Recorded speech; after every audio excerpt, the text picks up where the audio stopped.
Okay, let's start. Good morning, everybody.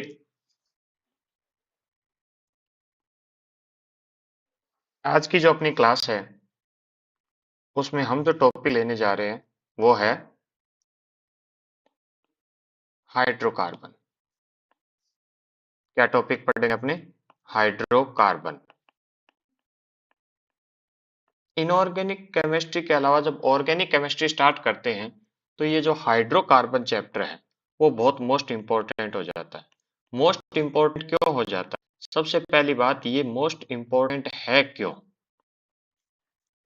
जैसे आप अपने दैनिक जीवन की एवरीडे लाइफ की बात करो,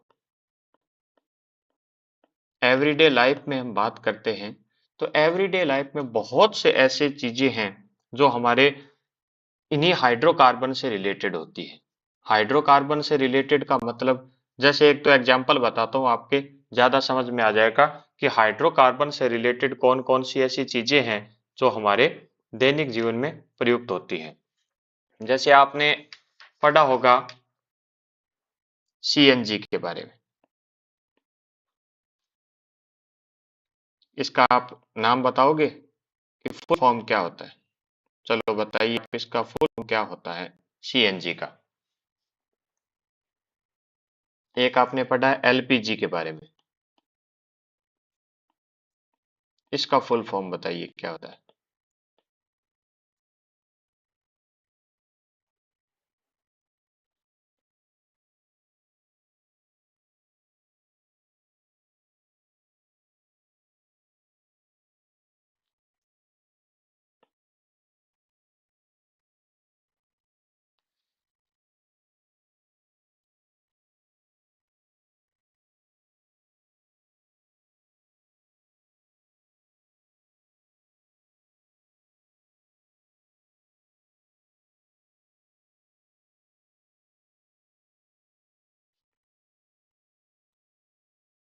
तो बात करते हैं एलपीजी और सीएनजी की।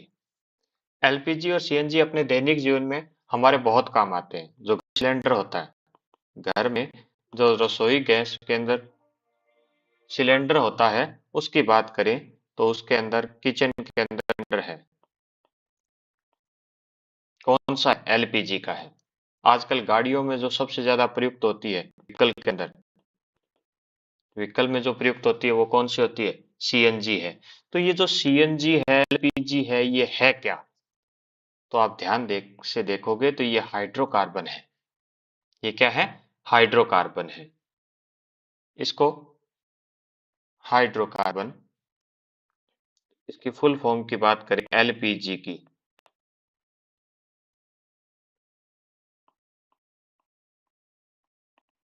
लिक्विफाइड पेट्रोलियम,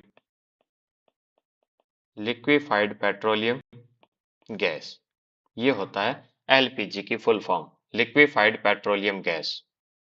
यानी हिंदी में बात करूं तो वो होता है द्रवित पेट्रोलियम गैस। द्रवित पेट्रोलियम गैस होती है इसका मतलब। तो लिक्विफाइड पेट्रोलियम गैस है, यानी द्रवित पेट्रोलियम गैस। सीएनजी का फुल फॉर्म, सीएनजी का जो फुल फॉर्म होता है वो होता है कंप्रेस्ड। क्या होता है स्टूडेंट? Compressed natural gas. संपीड़ित, क्या होता है? संपीड़ित प्राकृतिक गैस। संपीड़ित प्राकृतिक गैस होता है इसका। अब बात करें अगर इनके, सर ये हमें क्यों बता रहे हो? एलपीजी और सीएनजी से हमारा क्या लेना देना है? आप हमें चैप्टर पढ़ा रहे हो हाइड्रोकार्बन। हाइड्रोकार्बन जब चैप्टर पढ़ते हैं, हाइड्रोकार्बन जब चैप्टर पढ़ते हैं, बिल्कुल सही उत्तर है मोनिका, कंप्रेस्ड नेचुरल गैस है। हाइड्रोकार्बन जब चैप्टर पढ़ रहे होते हैं, तो हमें ये सबसे पहले पढ़ना चाहिए कि हम ये चैप्टर पढ़ क्यों रहे हैं। ये ये चैप्टर हम वो सीख क्यों रहे हैं, ये सीखना जरूरी क्यों है? तो आपको अगले 2 मिनट में पता चल जाएगा कि हाइड्रोकार्बन हमारे लिए इंपॉर्टेंट क्यों है। तो मैं आपको बताता हूँ हाइड्रोकार्बन हमारे लिए इंपॉर्टेंट क्या है। एलपीजी की मैंने बात करी, सीएनजी की मैंने बात करी, इसके अलावा एक गैस और होती है एलएनजी। ये भी आपको ध्यान रखना, आजकल प्रचलन में है, ये है लिक्विफाइड नेचुरल गैस। इसका फुल फॉर्म क्या होता है? लिक्विफाइड नेचुरल गैस, यानी द्रवित प्राकृतिक गैस। वो था लिक्विड पेट्रोलियम गैस, और ये क्या है? द्रवित प्राकृतिक गैस।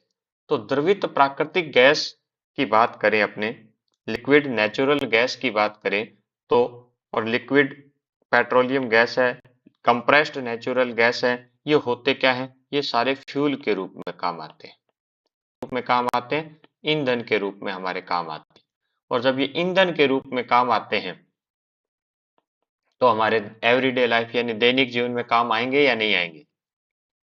इसके अलावा मैं कुछ आपको बहुत सारे एग्जाम्पल और बताता हूँ। बहुत सारे एग्जाम्पल में आपने देखा होगा कोल, कोल गैस की बात करूं, कोयला गैस, यानी ये कहाँ प्राप्त होता है? कहाँ से गैस प्राप्त होती है? ये कोल से, कोयले से प्राप्त होती है। कोयले का जब भंजन आसवन करवाते हैं, भंजन आसवन करवाते हैं, यानी डिस्ट्रक्टिव डिस्टिलेशन करवाते हैं, इसका डिस्ट्रक्टिव डिस्टिलेशन करवाते हैं, तो ये हमें गैस प्राप्त होती है। इसके अलावा पेट्रोलियम की बात करें, इसके अलावा बात करें अगर पेट्रोलियम की, तो वो भी हमें क्या होता है?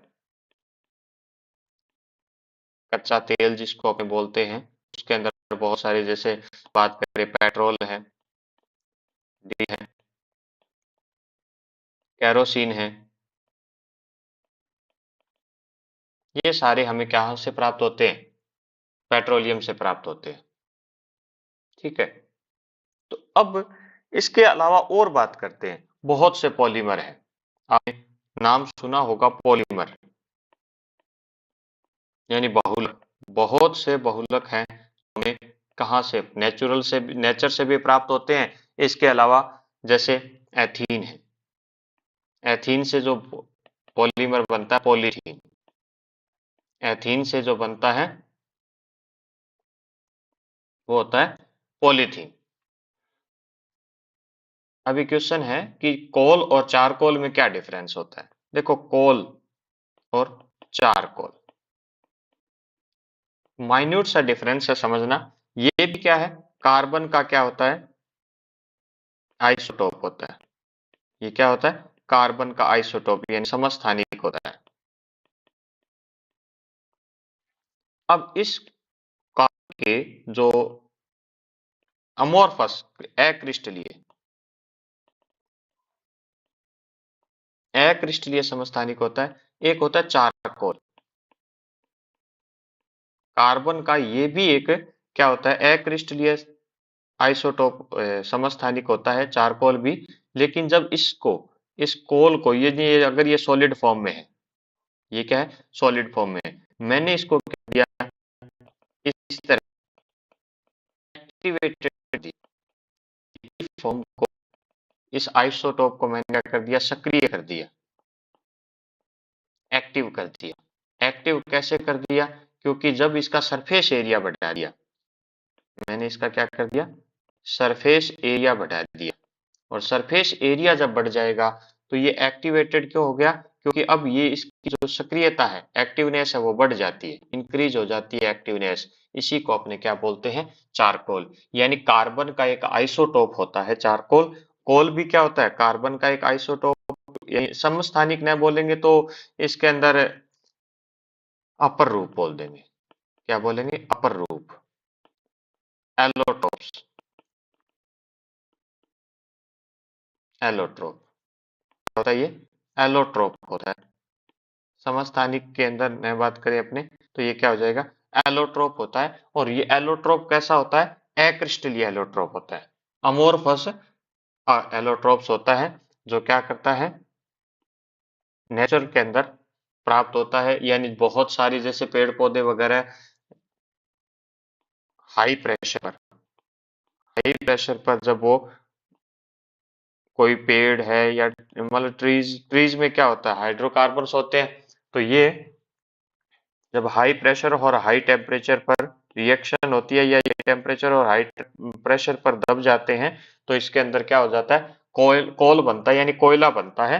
और इसी कोयले से ये एलोट्रोप होता है, वो होता है कोल भी है और चारकोल भी है, यानी इसी का एक प्योर फॉर्म है चारकोल। समझ में आ गया होगा आपके। अब बात करते हैं कि हाइड्रोकार्बन जरूरी क्यों है। तो आप देखते हो पॉलीथीन सबसे ज्यादा यूज आता है आजकल, पॉलीथीन। तो ये, इसके अलावा पॉलीस्टाइरीन है, पॉलीप्रोपीन है, ये बहुलक है। ये जो बहुलक होते हैं हमारे जीवन में बहुत ही काम आते हैं। तो ये जो बहुलक हैं जो हमारे दैनिक जीवन में काम आते हैं, इसके अलावा हम जितना भी फ्यूल की बात करें, ईंधन की बात करी, वो भी हमारे दैनिक जीवन में काम आते हैं। इसलिए ये हाइड्रोकार्बन हमारे लिए बहुत ही जरूरी हो जाता है। अच्छा, इससे भी इंपॉर्टेंट एक बात और बताता हूँ, ये पेरेंटल होते हैं, पेरेंटल ऑफ ऑर्गेनिक कंपाउंड। इसका मतलब क्या है, पेरेंटल ऑफ ऑर्गेनिक कंपाउंड का मतलब क्या है। आप ध्यान से देखोगे तो हाइड्रोकार्बन होते क्या है। सबसे पहले हम बात करते हैं हाइड्रोकार्बन क्या होते हैं। कार्बन और हाइड्रोजन, सिर्फ और सिर्फ कार्बन और हाइड्रोजन से मिलकर जो भी कंपाउंड्स बनते हैं वो क्या होते हैं, हाइड्रोकार्बन होते हैं। ये क्या होते हैं, हाइड्रोकार्बन होते हैं। कार्बन और हाइड्रोजन से जो मिलकर बने हैं वो क्या होते हैं, हाइड्रोकार्बन होते हैं। अब बहुत से ऐसे कंपाउंड हैं जैसे C2H6 हो गया, C2H4 हो गया, C2H2 हो गया। पढ़ रखा है आपने इसके बारे में, जानते हो इसके बारे में। C2H4 क्या, C2H6 की बात करें तो क्या होता है, CH3 अगर C2H4 की बात करूं, C2H4 की बात करूं क्या हो जाएगा, CH2 डबल बॉन्ड CH2। और C2H2 की बात करूं क्या हो जाएगा, CH ट्रिपल बॉन्ड CH। तो ये क्या हो जाएंगे,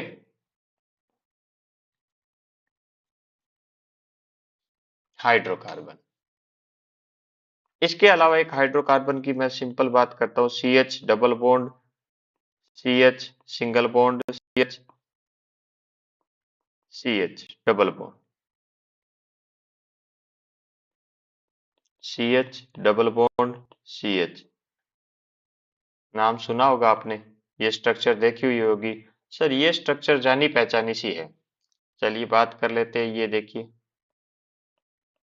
ये वाली स्ट्रक्चर, अच्छा सर ये बेंजीन है, बिल्कुल। अगर इसका फॉर्मूला देखेंगे तो क्या हो जाएगा, C6H6। ये भी क्या होता है, C6H6 होता है, वो भी क्या होता है, हाइड्रोकार्बन होता है। अच्छा, हाइड्रोकार्बन वही तो होता है जो केवल कार्बन और हाइड्रोजन से मिलकर बने होते हैं, जो केवल कार्बन और हाइड्रोजन से मिलकर बने होते हैं वो क्या कहलाते हैं, हाइड्रोकार्बन कहलाते हैं।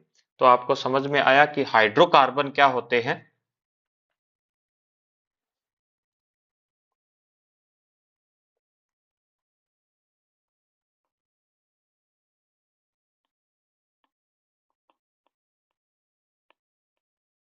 हाइड्रोकार्बन की जब मैं बात करूं तो ये नेचर के अंदर सबसे ज्यादा होते हैं,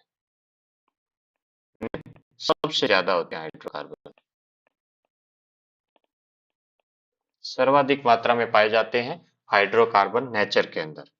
अगर मैं इसके अलावा बात करूं कि ये पेरेंटल होते हैं, ये पेरेंट ऑर्गेनिक कंपाउंड है। ये बात समझ में नहीं आई होगी आपके, कोई अगर बताना चाहे तो ये पेरेंट ऑर्गेनिक कंपाउंड क्या होते हैं। यानी ये मात्र कार्बनिक यौगिक क्यों कहते हैं इनको, मात्र और कार्बनिक यौगिक क्यों कहा जाता है इनको, पेरेंट ऑर्गेनिक कंपाउंड इनको क्यों कहा जाता है।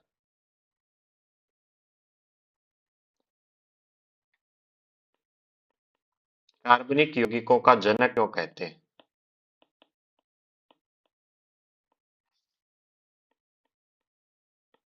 कार्बनिक यौगिकों का जनक इन्हें क्यों कहा जाता है, बताइए। कार्बनिक यौगिकों का जनक इन्हें क्यों कहा जाता है, हाइड्रोकार्बन को।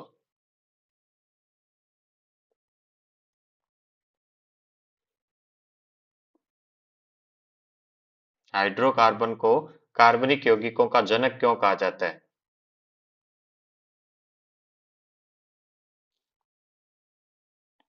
चलिए बात करते हैं कि हाइड्रोकार्बन को कार्बनिक यौगिकों का जनक क्यों कहा जाता है। मैं बात करता हूं अल्कोहल की। अगर मैं बात अल्कोहल की करूं, किसे कहेंगे अल्कोहल? सर, जिसमें अल्कोहलिक फंक्शनल ग्रुप होता है। बिल्कुल सही। जिसमें अल्कोहलिक फंक्शनल ग्रुप होता है वो अल्कोहल होता है। अब अल्कोहलिक फंक्शनल ग्रुप की अगर इस अल्कोहल के होमोलोगस सीरीज के अंदर बात करी थी कि क्या होता है अल्कोहल, जब एल्केन में से एक हाइड्रोजन को रिप्लेस कर दिया जाए, किसके द्वारा रिप्लेस कर दिया जाए? अल्कोहलिक ग्रुप के द्वारा। तो जो नया कंपाउंड बनेगा वो क्या हो जाएगा? अल्कोहल हो जाएगा। तो जो नया कंपाउंड होगा वो क्या होगा? अल्कोहल होगा। ठीक है सर। अच्छा, पेरेंट ऑर्गेनिक कंपाउंड यानी कार्बनिक यौगिकों का इनको जनक कहने का कारण क्या है? पता चला आपको? जैसे अल्कोहल का निर्माण हो गया, अल्कोहल के अलावा अगर एल्किल हैलाइड का निर्माण की बात करूं तो H को हटा करके कौन आएगा? इसकी जगह कौन आएगा? X आएगा। अगर मैं बात करूं एमीन की, तो एमीन के अंदर CH4 है, CH4 में से एक H हटा करके क्या आया? NH2 समूह आया। अगर मैं बात करूं ईथर की, तो ईथर में इसको हटा करके H को रिप्लेस किसने कर दिया? OR ग्रुप ने, एल्कोक्सी ग्रुप ने। क्या बन गया? क्या बन गया? ये ईथर बन गया। इसका मतलब क्या है? इसका मतलब ये है कि ये पेरेंट इसीलिए तो कहा जाता है, यानी ये जनक इसीलिए कहा जाता है। किसका जनक? ऑर्गेनिक कंपाउंड का। ऑर्गेनिक कंपाउंड का जनक इसको क्यों कहते हैं? क्योंकि इसी से, इसी हाइड्रोकार्बन से ही होता है, इसी हाइड्रोकार्बन से ही क्या होता है? निर्माण होता है। किसका? कार्बनिक यौगिकों का। हम जितने भी ऑर्गेनिक कंपाउंड के बारे में बात करते हैं वो कार्बनिक यौगिकों का निर्माण किसके द्वारा होता है? हाइड्रोकार्बन के द्वारा होता है। हाइड्रोकार्बन से ही हाइड्रोजन का सब्स्टिट्यूशन, हाइड्रोजन का प्रतिस्थापन हो जाए, और हाइड्रोजन का प्रतिस्थापन होने के बाद क्या हो जाता है? इसका कार्बनिक यौगिकों का निर्माण हो जाता है सब्स्टिट्यूशन होने के बाद। समझ में आया कि इनको पेरेंट क्यों कहा जाता है? अब एक हम बात कर रहे थे LNG, CNG, LPG। ये इंपॉर्टेंट हो जाते हैं, कई जगह कंपटीशन एग्जाम में भी पूछे जाते हैं कि इनके फुल फॉर्म। तो हमने बात कर ली। इसके अंदर ध्यान देना, ये क्या आया? Liquefied natural gas. क्या है ये? Liquefied natural gas. अगर हम इसकी बात करें तो ये क्या है? Compressed natural gas. Compressed natural gas. तो इनके अंदर एक शब्द आ रहा है नेचुरल गैस। दिख रहा है आपको कि ये शब्द आ रहा है नेचुरल गैस? इसका मतलब बताओगे क्या होता है? नेचुरल गैस का मतलब क्या होता है, आप बताओ। नेचुरल गैस का मतलब क्या होता है? चलिए देखिए, नेचुरल गैस का मतलब तो होता है मिक्सचर ऑफ डिफरेंट गैसेस, यानी विभिन्न गैसों का मिश्रण। बहुत इंपॉर्टेंट है ये, विभिन्न गैसों का मिश्रण। विभिन्न गैसों का मिश्रण है वो नेचुरल गैस तो है। अब ये गैस कौन कौन सी है? मोस्ट इंपॉर्टेंट तो यही तो बात है ना, कि ये विभिन्न गैसें कौन कौन सी है। तो मैं इसके अंदर सबसे पहले बात करता हूं, सबसे ज्यादा जो पाई जाती है वो ये गैस है। चलो आप कमेंट में इसका नाम लिख करके बताइए मुझे।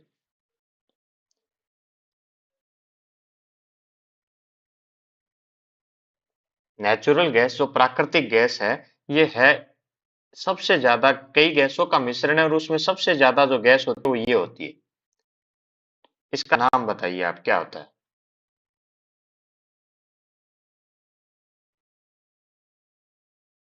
मोनिका, इसका नाम क्या होता है?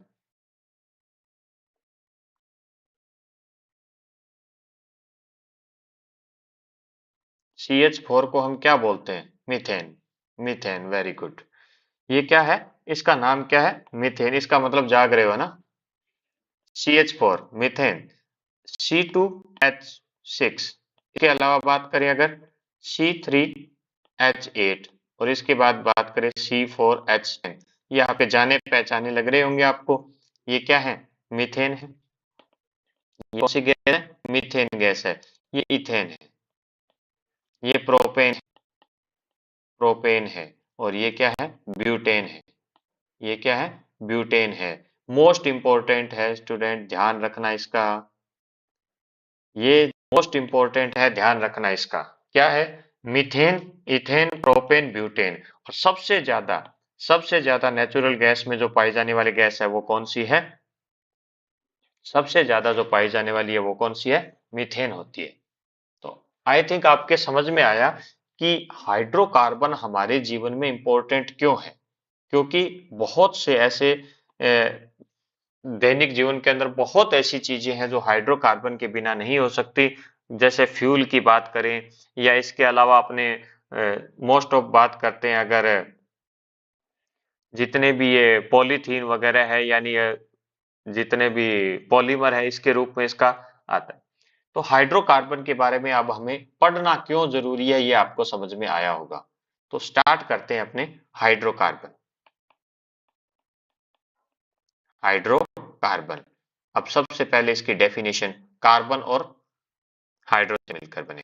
कार्बन व हाइड्रोजन से मिलकर बने। सर इसमें ऑक्सीजन ले ले तो क्या? इसमें ऑक्सीजन ले ले तो बताओगे कि इसमें अगर कार्बन, हाइड्रोजन व ऑक्सीजन आ गया तो क्या ये हाइड्रोकार्बन है? क्या ये हाइड्रोकार्बन है क्या? ये बताइए आप मुझे। इसमें ऑक्सीजन और आ गया तो क्या ये हाइड्रोकार्बन की श्रेणी में आएगा? तो क्या ये हाइड्रोकार्बन की श्रेणी में आएगा क्या? क्या हम इसको हाइड्रोकार्बन बोलेंगे? क्या हम इसको हाइड्रोकार्बन बोलेंगे? इसके बाद कार्बन, हाइड्रोजन और ऑक्सीजन अगर आ गया तो वो, जैसे मैंने कंपाउंड ले लिया CH3CH2OH, क्या ये हाइड्रोकार्बन है?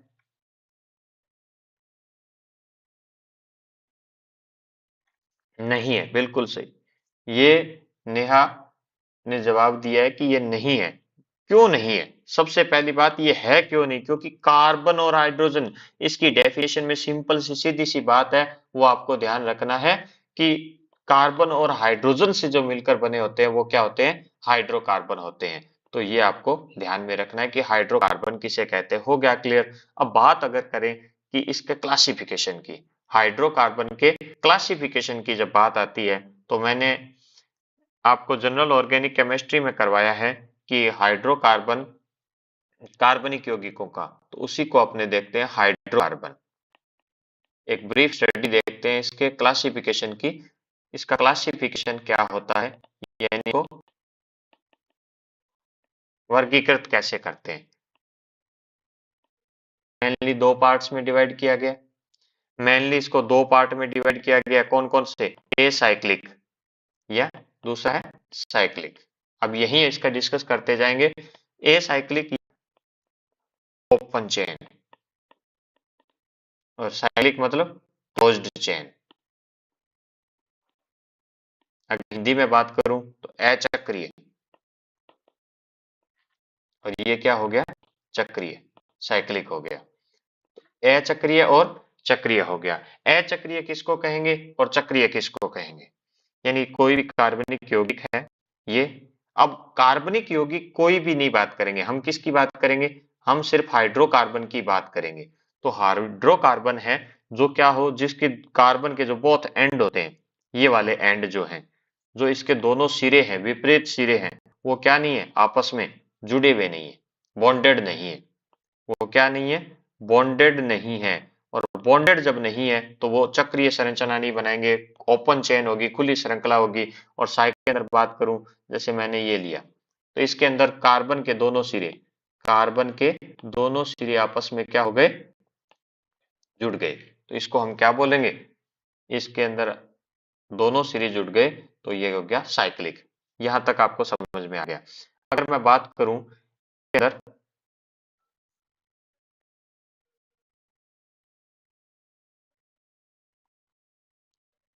ए साइक्लिक की, अभी डेफिनेशन पूछूंगा मैं आपसे।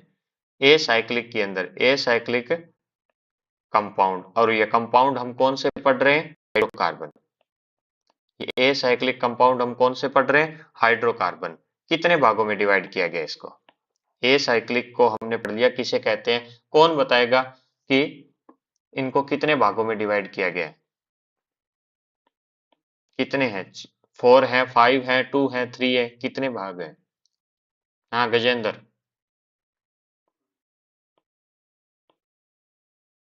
कितने पार्ट्स में डिवाइड किया गया है? एक तो आपकी आइडिया अलग अलग नाम से है, तो एक अपना नाम नेहा का, ठीक है, नेहा के नाम से है, अपना नाम लिख दीजिएगा साथ में। 2 भागों में। ये राजस्थानी बॉय कौन है अभी? गजेंद्र सिंह। ये गजेंद्र ही है या कोई और है? अच्छा, नेहा सिर्फ एक ए साइक्लिक को एक ही पार्ट में डिवाइड किया गया है, बाकी कह रहे हैं दो ने, 2 में डिवाइड किया गया है, 2 में। अच्छा, चलो बात करते हैं। तो इसको कितने पार्ट्स में डिवाइड किया गया? 2 पार्ट्स में।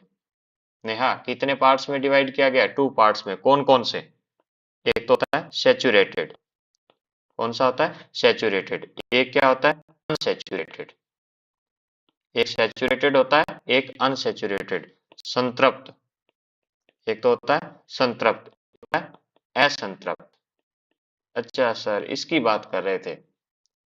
अच्छा, मोनिका जालप, हाँ, निशा, ठीक है निशा। राजस्थानी बॉय है तन्मय, ठीक है तन्मय। सैचुरेटेड और अनसैचुरेटेड की बात करें, अब समझ में आया? एल्केन। सैचुरेटेड में कौन आता है? एल्केन्स आता है।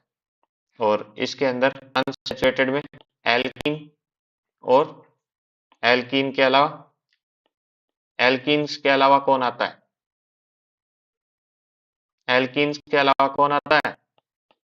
एल्काइंस। एल्कीन के अलावा कौन आता है? एल्काइंस आता है। ठीक है, समझ गए आप? अच्छा सर, इसकी बात कर रहे थे क्या? बिल्कुल, मैं इसी की बात कर रहा था। सैचुरेटेड। सैचुरेटेड किसको कहेंगे? जिसमें कार्बन कार्बन के बीच में क्या हो? सिंगल बॉन्ड हो। कार्बन कार्बन के बीच में क्या हो? सिंगल बॉन्ड हो। अनसैचुरेटेड किसको कहेंगे? जिसमें कार्बन कार्बन के बीच में पाई बॉन्ड हो। पाई का ध्यान रखना, मैंने यहाँ पाई बॉन्ड बोला है। पाई बॉन्ड कैसे बोला है मैंने? क्योंकि यह डबल भी होता है और ट्रिपल भी हो सकता है। तो ये आपको ध्यान में रखना है कि सैचुरेटेड और अनसैचुरेटेड है वो कितने हो गए? एल्कीन भी हो गए, और अनसैचुरेटेड की बात करूं तो यहां आपको एक ध्यान रखना है, अनसैचुरेशन यानी असंतृप्तता का मतलब है पाई बॉन्ड। असंतृप्तता का मतलब क्या है? Pi bond. और सैचुरेशन का मतलब क्या है? संतृप्तता का मतलब क्या है? Sigma bond. बस इतनी सी बात याद रखनी है। और हम पढ़ क्या रहे हैं? हाइड्रोकार्बन। और हाइड्रोकार्बन पढ़ रहे हैं तो एल्केन, एल्कीन और एल्काइन तीनों क्या आते हैं? हाइड्रोकार्बन की श्रेणी में ही आते हैं। ये आपको अच्छी तरह क्लियर भी है और भी हो गया होगा। अब बात करते हैं अगर साइक्लिक की। चलो आप साइक्लिक को बताइए कितने पार्ट्स में डिवाइड किया गया है? साइक्लिक को कितने पार्ट्स में डिवाइड किया गया है, बताइए।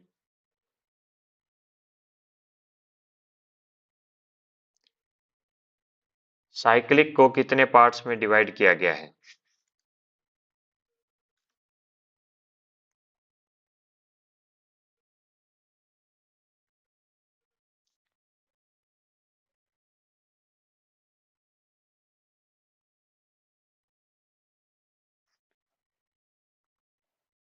नेहा, 2 में। साइक्लिक को कितने पार्ट्स में डिवाइड किया गया? 2 में। गजेंद्र, 2। 2, 2, ठीक है, वेरी गुड। साइक्लिक को 2 भाग में। एक तो है एलिसाइक्लिक, है एलिसाइक्लिक, और दूसरा कौन सा है? एरोमेटिक।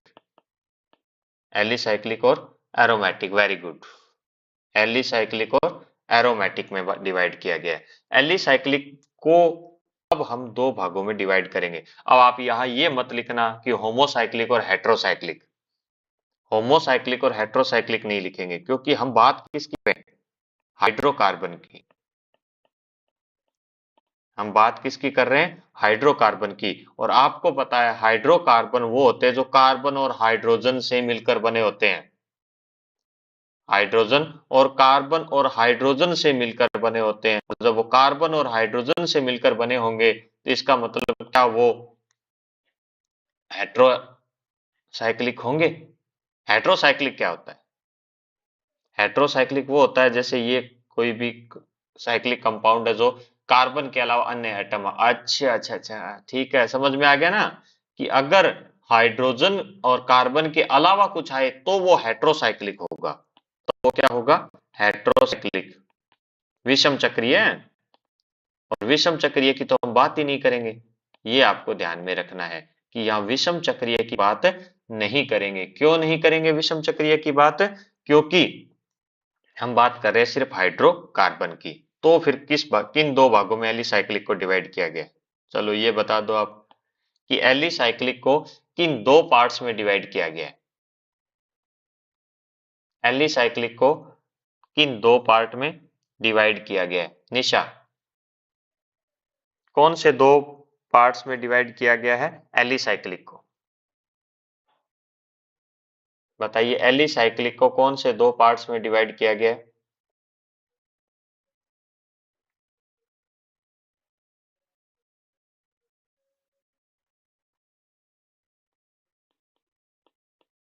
सैचुरेटेड और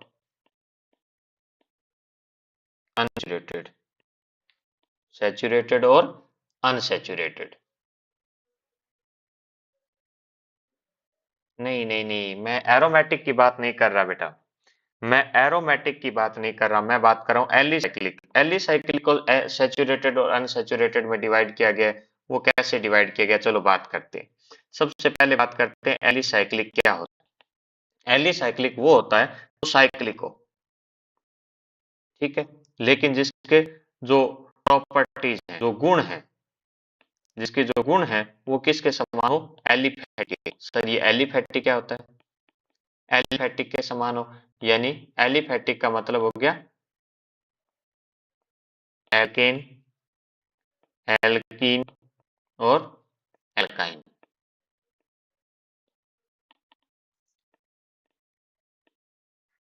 इनके समान हो तो वो क्या कहलाते हैं, एलिसाइक्लिक कहलाते हैं। और एलिसाइक्लिक को सैचुरेटेड और अनसैचुरेटेड में कैसे, जैसे मैं आपके सामने सिंपल सा एग्जांपल लेता हूं, ये है, दो एग्जांपल ले रहा हूं, आप मुझे बताना। मैंने इसको ए लिखा है, इसको बी लिखा है। यहां मैंने क्या किया, डबल बॉन्ड लगा दिया, यहां नहीं लगाया। अब आप बताओ, अब आप बताओ ये ए और बी से सैचुरेटेड एलिसाइक्लिक कौन सा है, अनसैचुरेटेड एलिसाइक्लिक कौन सा है। यानी आप मुझे ये बता दो अनसैचुरेटेड एलिसाइक्लिक कौन सा है, अनसैचुरेटेड एलिसाइक्लिक कौन सा है, अनसैचुरेटेड एलिसाइक्लिक कौन सा है इनमें। अनसैचुरेटेड एलिसाइक्लिक कौन सा है, ए और बी में से अनसैचुरेटेड एलिसाइक्लिक कौन सा है।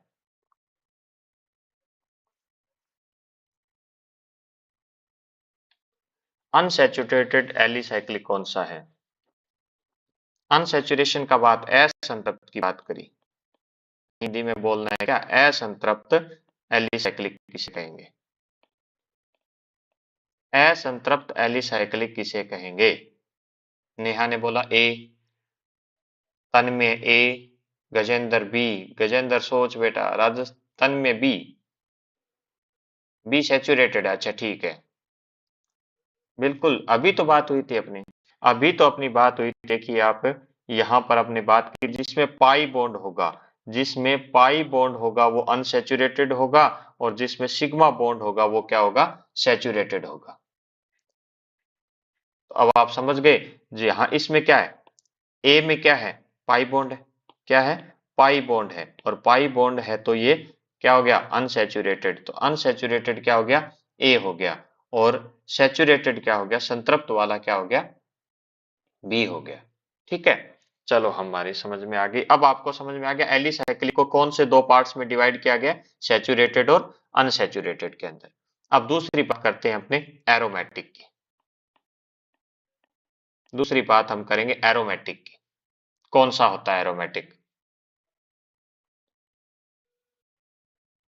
एरोमेटिक के लिए हमने पढ़ रखा है, अगर आपको ध्यान में हो, चार कंडीशंस होती हैं एरोमेटिक के लिए। चार कंडीशंस होती है। पहला क्या होना चाहिए, साइक्लिक।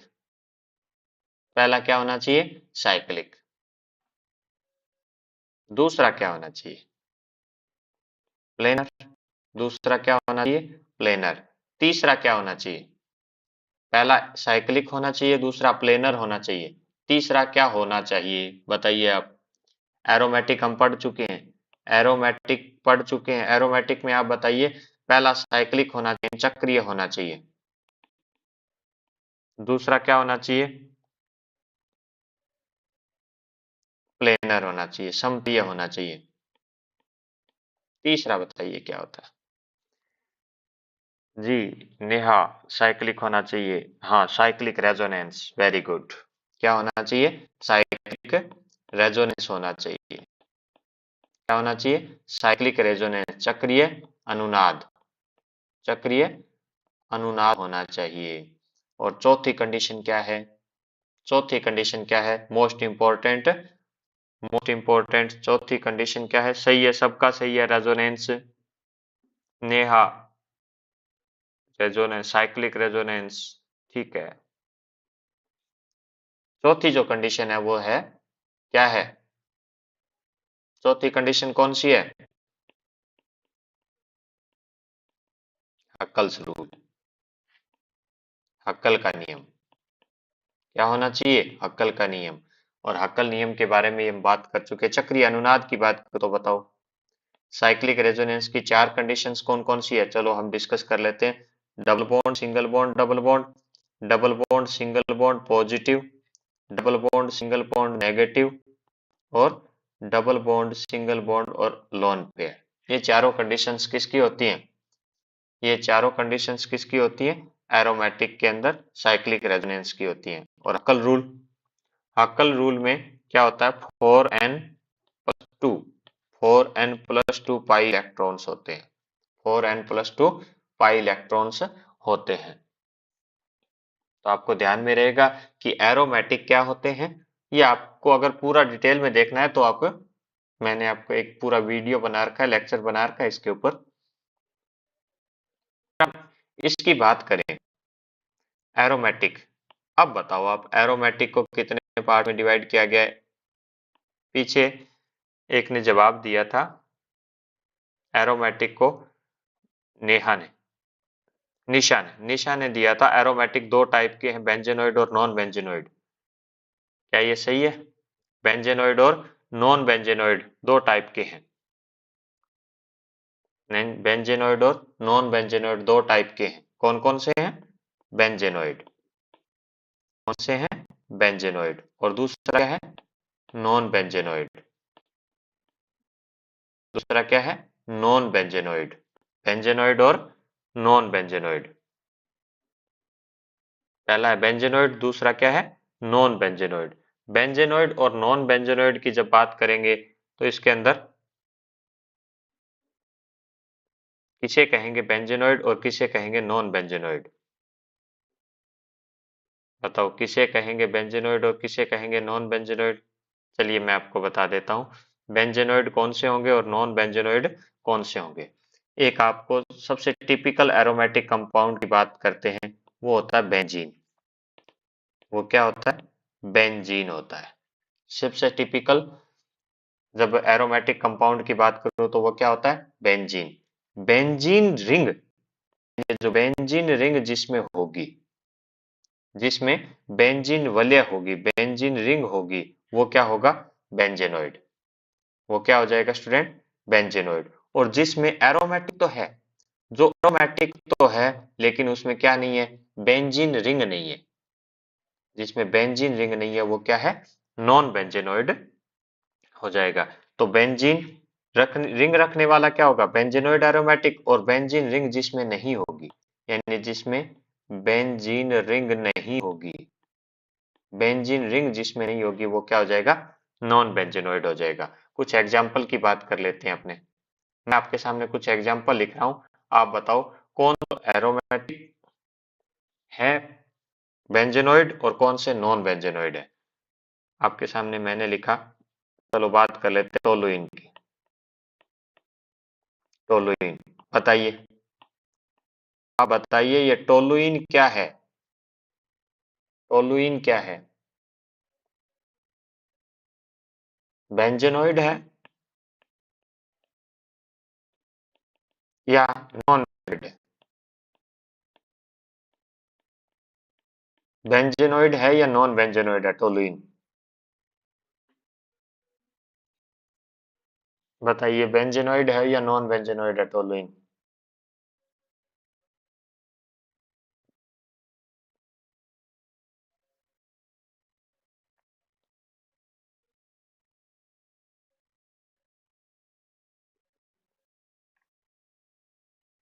बेंजीनोइड। अच्छा, टोलुइन बेंजीनोइड है? टोलुइन बेंजीनोइड है? मुझे तो आज ही पता चला है टोलुइन बेंजीनोइड है। टोलुइन का फॉर्मूला क्या होता है? अच्छा, ये बेंजीनोइड होता है क्या? बिल्कुल, ये आपको ध्यान में होगा कि अब दिक्कत ये होती है कि टोलुइन कहते किसे हैं? टोलुइन किसका नाम है? बिल्कुल, सबका सही जवाब है बेंजीनोइड। बेंजीनोइड। टोलुइन बोलते किसको है? तो टोलुइन बोलते हैं अपने बेंजीन रिंग पर मैथिल ग्रुप जुड़ा हुआ हो तो। चलो फिर आप बताओ क्यूमीन क्या है? क्यूमीन क्या है? बेंजीनोइड है या नॉन बेंजीनोइड है? हाँ, सबका सही जवाब है। निशा का भी, नेहा का भी, तन्मय का भी, गजेंद्र का भी बेंजीनोइड है। लेकिन अब बताइए आप मुझे कि क्यूमीन क्या होता है? क्यूमीन के बारे में बताइए। क्यूमीन बेंजीनोइड है या नॉन बेंजीनोइड है? क्यूमीन का जवाब दीजिए कि बेंजीनोइड है या नॉन बेंजीनोइड है। क्यूमीन क्या है? बेंजीनोइड है या नॉन बेंजीनोइड है? बताइए, जवाब नहीं आया। क्यूमीन, क्यूमीन बेंजीनोइड है या नॉन बेंजीनोइड है?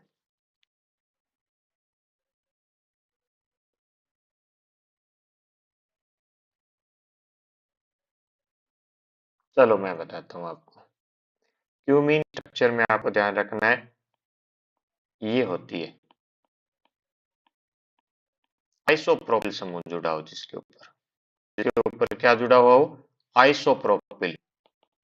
आइसोप्रोपिल ग्रुप जुड़ा हुआ हो, जिसके साथ आइसोप्रोपिल ग्रुप जुड़ा हुआ हो, वो होता है cumene.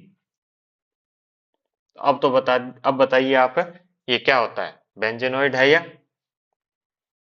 Non benzenoid? Neha, formula आप तेरे सामने है, आप देख लियो। क्या होता है? बेंजीन रिंग पर क्या जुड़ा हुआ हो? आइसोप्रोपिल ग्रुप जुड़ा हुआ। आप तो बता दीजिए, आप बेंजीनोइड है या नॉन बेंजीनोइड है? आप बताइए, आप बेंजीनोइड है या नॉन बेंजीनोइड है?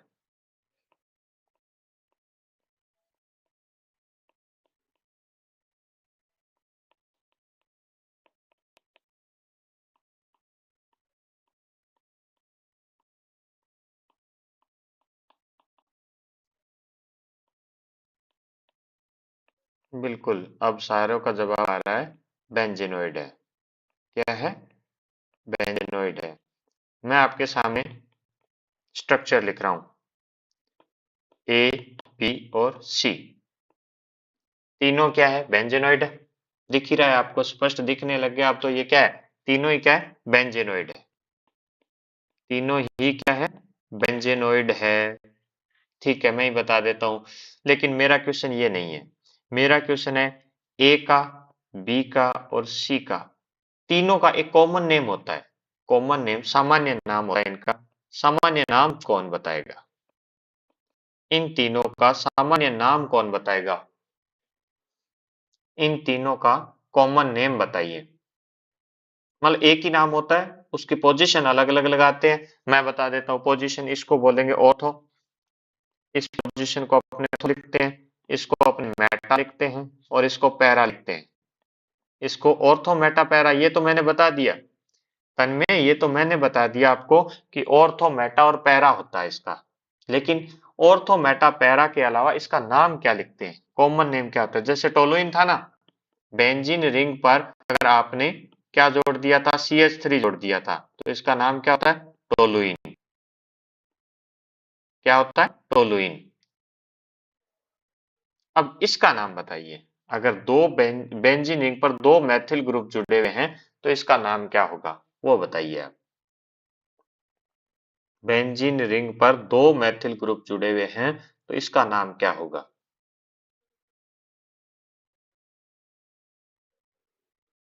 बेंजीन रिंग पर दो मैथिल ग्रुप जुड़े हुए हैं तो इसका नाम क्या होगा, वो बताइए आप। तन्मय, निशा, नेहा, गजेंद्र,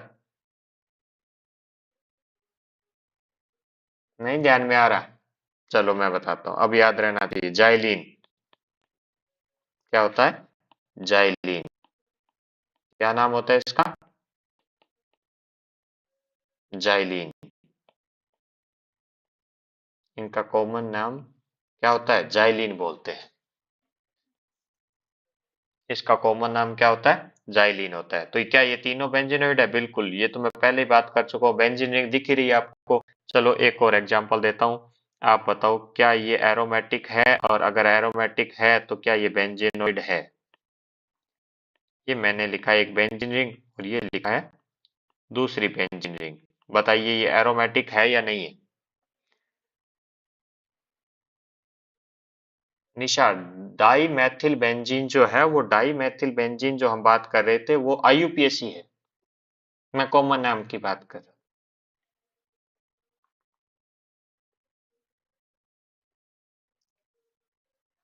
आप इसके बारे में बताइए, क्या ये बेंजेनोइड है या नहीं है? नाम बोल देता हूँ, डाइफेनिल। क्या नाम है इसका? डाइफेनिल। इसका क्या नाम है? डाइफेनिल। अगर दो बेंजीन रिंग आपस में कॉन्जुगेटेड हो,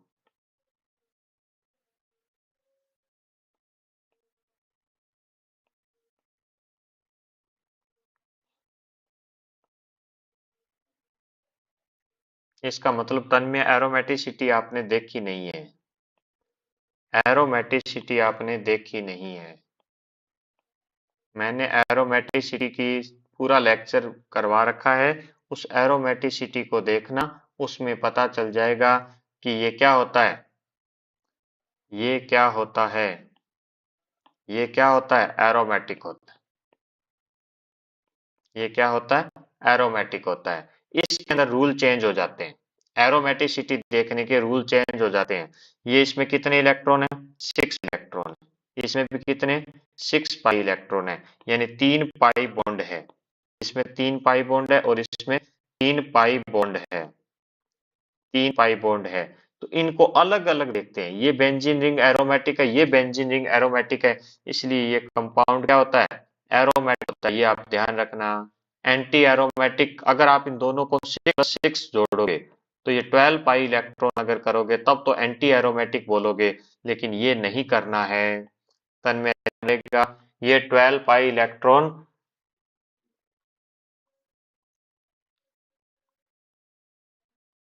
निशा, कौन सा नहीं है?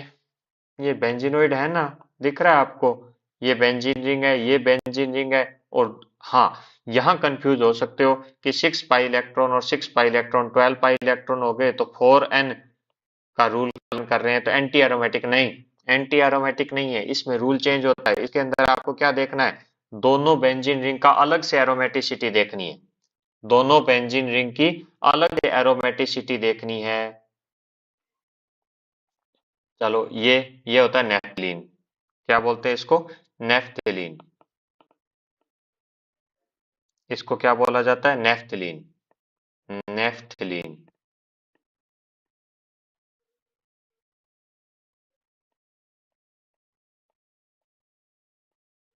इसको बोलते हैं एंथ्रासीन। क्या बोलते हैं? एंथ्रासीन। तो ये दोनों क्या हैं? बेंजेनोइड। दोनों क्या है? बेंजेनोइड है। अगर मैं बात करूं इसके अंदर नॉन बेंजेनोइड की, नॉन बेंजेनोइड में बहुत से एग्जांपल आपको ध्यान में होंगे, बहुत से ध्यान में होंगे सर। जैसे ये था, फ्यूरेन होता है, ये होता है, थायोफीन होता है, इसके अलावा ये पीरिडीन होता है। लेकिन मैं इनकी बातें नहीं करूंगा यहाँ पर। मैं इनकी बातें क्यों नहीं करूंगा? मैं इनकी बातें नहीं करूंगा। क्यों नहीं करूंगा इनकी बातें? क्योंकि मैं बात कर रहा हूँ नॉन बेंजेनोइड हाइड्रोकार्बन की। किसकी बात कर रहा हूँ? नॉन बेंजेनोइड हाइड्रोकार्बन की। और नॉन बेंजेनोइड हाइड्रोकार्बन कौन से होते हैं? नॉन बेंजेनोइड हाइड्रोकार्बन कौन से होते हैं? जिनके अंदर कार्बन और हाइड्रोजन हो। तो जैसे मैं साइक्लोप्रोपिनाइल कैटाइन की बात कर लूं, साइक्लोप्रोपिनाइल कैटाइन की बात कर लूं। अगर मैं मोस्ट इंपोर्टेंट ध्यान देना, एजुलिन, ये आपको ध्यान रखना है। एजुलिन,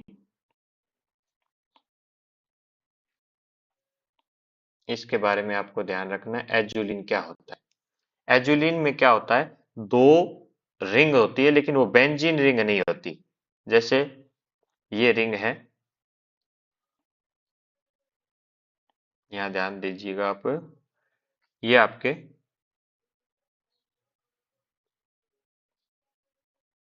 ये देखिए कितने कार्बन है इसमें? 7 कार्बन है। और दो रिंग है, लेकिन वो बेंजीन की नहीं होती है, ये भी ध्यान रखना। दो रिंग हैं, लेकिन वो क्या नहीं है? बेंजीन की रिंग नहीं है। यहां देखिए आप, ये वाला ये वाला कंपाउंड देखिए। इस कंपाउंड के अंदर बात करेंगे तो ये अल्टरनेट रूप से पाई बॉन्ड है, नहीं है, है, नहीं है, नहीं है, है, नहीं है। तो इसके साथ ये क्या हो जाएगा? एजुलिन बोलते हैं इनको। क्या बोलते हैं? एजुलिन। ये आपको ध्यान रखना है। ये होते हैं नॉन बेंजेनोइड एरोमेटिक कंपाउंड होते हैं। ये एजुलिन है, वो नॉन बेंजेनोइड एरोमेटिक कंपाउंड होते हैं। तो हमने हाइड्रोकार्बन के बारे में क्या देखा? देखिए, आप इसका स्क्रीनशॉट ले लेना, ये नोट्स है आपके पूरे तैयार किए हुए। The simplest organic compound containing carbon and hydrogen are only called hydrocarbon. These are widely distributed in nature. Hydrocarbon are considered to be parent organic.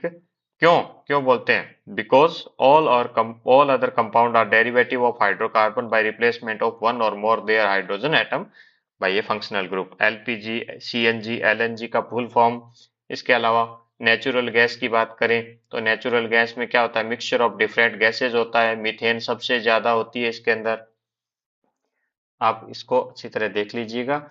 आपको हिंदी में है, हिंदी में बात करूँ तो ये हिंदी में अवेलेबल है। वे कार्बनिक यौगिक जो केवल कार्बन और हाइड्रोजन के से मिलकर बने होते हैं, हाइड्रोकार्बन होते हैं, प्रकृति में अत्यधिक मात्रा में होते हैं। हाइड्रोकार्बन को अन्य कार्बनिक यौगिकों का क्या कहा जाता है? जनक भी कहते हैं। क्यों कहते हैं? क्योंकि अन्य कार्बनिक यौगिकों का निर्माण हाइड्रोकार्बन के एक अधिक हाइड्रोकार्बन हाइड्रोजन के प्रतिस्थापन किससे हो जाए? विशिष्ट क्रियात्मक समूह से होने से होता है।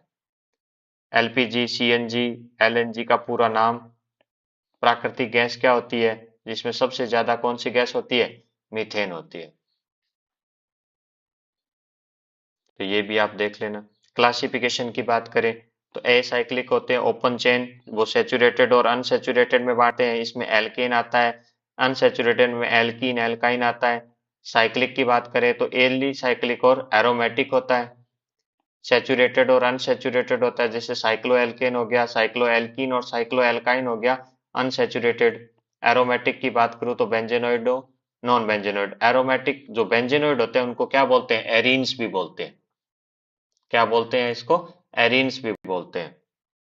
हाइड्रोकार्बन के क्लासिफिकेशन की बात कर ली।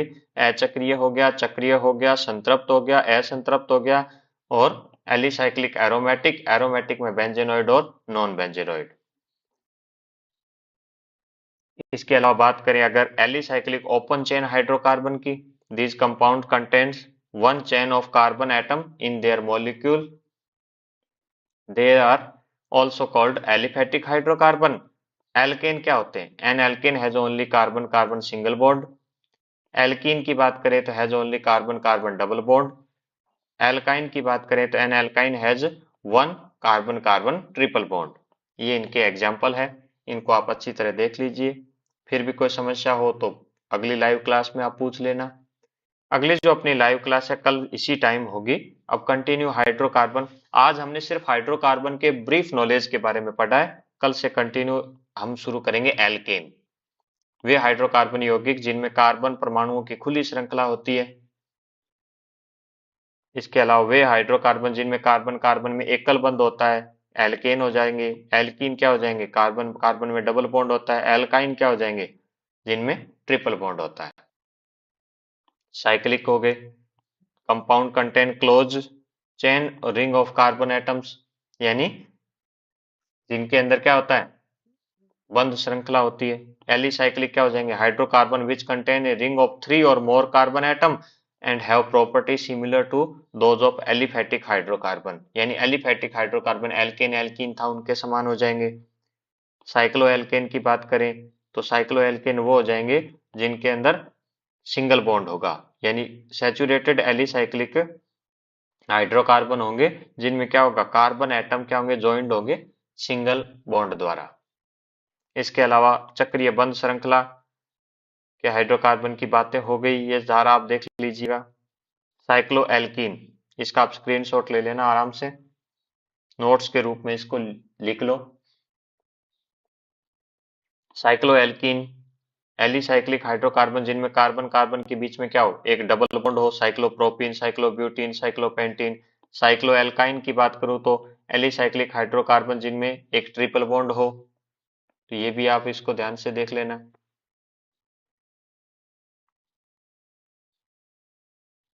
इसके अलावा बात करूं साइक्लो एल्केन की, ये मैंने आपको सारा बता दिया, इसका स्क्रीनशॉट ले लेना और सारे देख लेना। एरोमेटिक हाइड्रोकार्बन की cyclic planar, cyclic resonance, हकल rule, 4n+2 pi electron हो, ये सारी बातें हम कर चुके हैं। बेंजीनोइड जिसमें बेंजीन रिंग होंगे, इनको एरीन बोलते हैं, ये भी ध्यान रखना। एरोमेटिक एल्कीन होते हैं ये, एरोमेटिक एल्कीन होते हैं, क्योंकि बेंजीनोइड होंगे तो बेंजीन होगी, बेंजीन में क्या होता है? ट्राईइन होता है, तो वो क्या हो जाएगा? एरोमेटिक एल्कीन हो जाएगा। एरोमेटिक के अलावा ये बहुत सारे एग्जाम्पल मैंने आपको बताए हैं, नाम भी इनके कॉमन नेम है वो ध्यान रखने हैं। इसके बाद नॉन बेंजीनोइड की बात करें तो नोट कंटेंट्स बेंजीन रिंग, जैसे साइक्लोप्रोपिनाइल कैटाइन है, और एरोमेटिसिटी वाली सीरीज में मैंने बहुत सारे एग्जाम्पल करवा रखे हैं, उनको आप उसमें देखिए ना है कौन कौन से क्या हैं। नॉन बेंजीनोइड एरोमेटिक कंपाउंड है, वो भी हाइड्रोकार्बन पे ध्यान रखना है, ये एजुलिन बोलते हैं इनको। इसमें क्या होता है? दो रिंग होती है लेकिन दोनों रिंग में बेंजीन रिंग नहीं होती, तो ये क्या होते हैं? एजुलिन्स होते हैं। आई थिंक आपको क्लियर हो गया होगा यहां तक का टॉपिक।